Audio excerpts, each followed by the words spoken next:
Ils disent que dans mon pays qu'il y a une malédiction sur le 7e fils né à toute la famille. La malédiction ne sera pas arrivée tous les filles, mais si une mère donne naissance à 7 fils, puis le dernier de ses fils va sûrement devenir un lobison, une créature qui est moitié homme, moitié loup. Ils disent que ces créatures attaquent les humains. Ils disent qu'ils sont vicieux et cruels, mais cela n'a pas été le cas avec Philippe. Il y a très longtemps, il y avait un petit village sur le bord de la grande forêt. Ce fut un village paisible la plupart du temps. Mais les villageois vivaient dans la peur de la lobison qui on dit habitait au plus profond de la forêt. Le lobison était sombre créature mi-homme mi-loup et à chaque pleine lune, il a été dit que ces créatures se glissaient hors de la forêt à la recherche de chair humaine. Mais comment une telle créature naît? Qui est simple, la malédiction sur le 7e fils naît à toute la famille. Lorsque Philippe est né, sa mère avait peur. Elle avait espéré pour une fille, pas un 7e fils. Mais la mère de Philippe était gentille et aimant et elle a été ne va pas tourner le dos à son propre enfant, peu importe ce que les villageois ont dit à propos de la malédiction. Plusieurs années passèrent dans la paix. Philippe a grandi dans un garçon fort qui a été très aimé par sa mère et le père et 6 frères.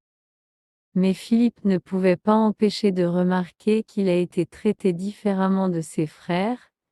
Il ne va pas à l'école parce que l'enseignant ne le permettrait pas.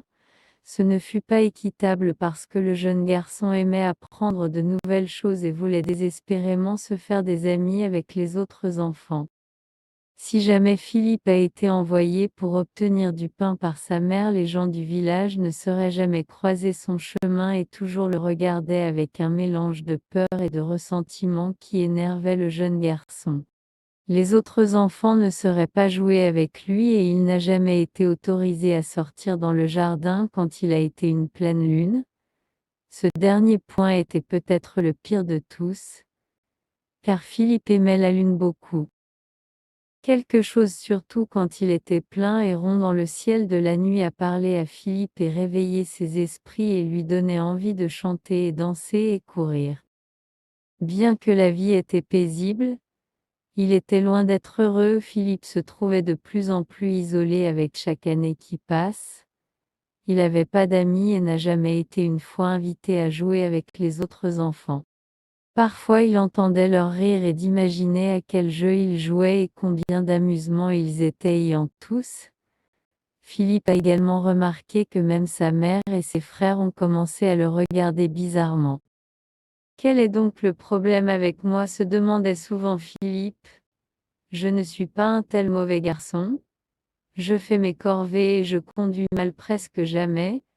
Pourquoi suis-je traité de façon différente des autres enfants? Comme il approchait de son 15e anniversaire, Philippe était plus triste que jamais. Sa mère lui a permis rarement hors de la maison et elle semblait souvent agitée en sa compagnie. Les enfants seraient moyennes lui jetaient des pierres, si jamais ils le virent jouer sur son propre côté de sa maison. Mais quand il se tourna vers les contester, il se sauvait en criant comme s'il était un monstre. Parfois Philippe envie de fuir dans la grande forêt et ne jamais revenir. Un jour, sa mère le fit asseoir et lui expliqua la raison de ses ennuis. Vous êtes mon 7e fils, dit-elle, et il y a une malédiction sur vous, mon enfant. Philippe était très confus. Quelle sorte de malédiction? Il a demandé. Sur votre 15e anniversaire, vous pourrez transformer en un lobison, une créature qui est mi-homme mi-loup. Philippe savait tout sur le lobison de ses livres et des histoires ses frères partageaient la nuit quand il pensait qu'il était endormi dans son lit. Mais ils avaient jamais dit Philippe qu'il a été maudit dans une telle manière.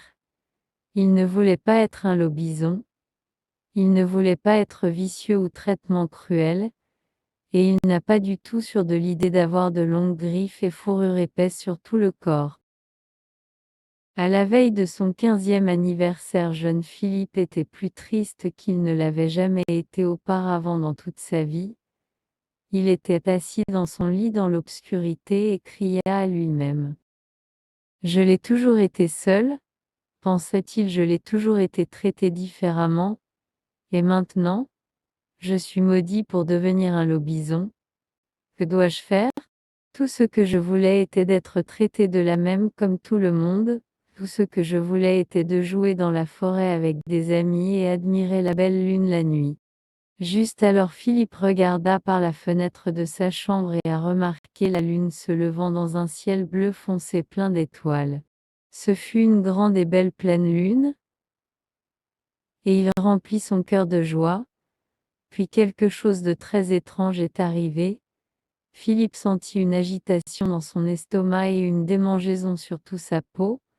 De sa poitrine se dressait un son hurlant et il leva la tête vers la lune et a appelé à elle comme il avait jamais fait auparavant.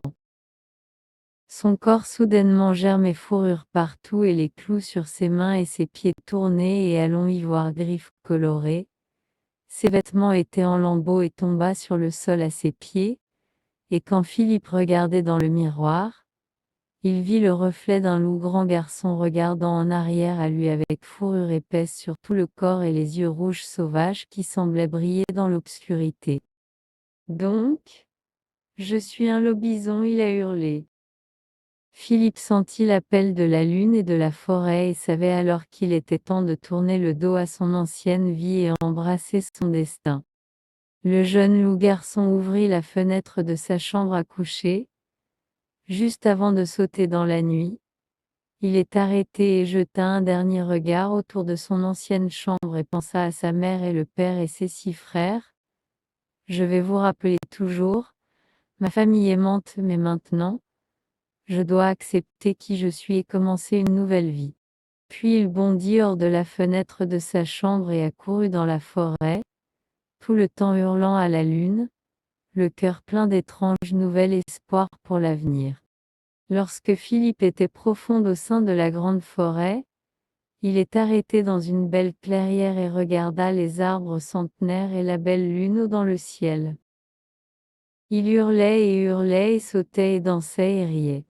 Et quand enfin il a cessé de hurler et de la danse, il regarda autour de lui et a remarqué que d'autres lobisons ont été rassemblés dans la clairière.